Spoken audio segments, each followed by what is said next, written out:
ចឹងមានន័យថាម៉េចមានន័យថាបុគ្គលដែលស្គាល់អ្វីដែលជារបស់ចាំបាច់អ្វីដែលជាតម្រូវការរបស់ខ្លួនរមែងទទួលបាននូវសេចក្តីសុខ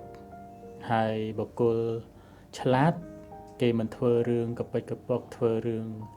ដែលគ្មានតម្លៃទេដោយសារតែនាំឲ្យកើតមានភាពកអឺតកតមក៏ដូចជាខ្ជះខ្ជាយពេលវេលា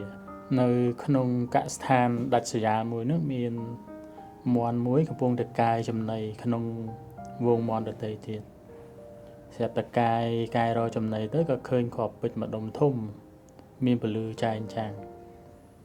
ហើយគាត់ក៏លើកគ្រាប់ពេជ្រនឹងមកមាន់នឹងនិយាយថាបើសិនជាម្ចាស់ខ្ញុំឃើញឯងវិញគាត់ប្រកាសជារើសយកឯងដោយសារតែឯងមានតម្លៃខ្លាំងណាស់សម្រាប់គាត់ក៏ប៉ុន្តែបើសម្រាប់ខ្ញុំវិញឯងគ្មានតម្លៃតទៅសោះក្របស្រូវក្របអង្គទៅវិញទេដែលមានតម្លៃសម្រាប់ខ្ញុំសូម្បីតែមួយក្រប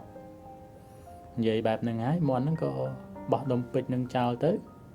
ហើយកាយរកចំណីបន្តទៀត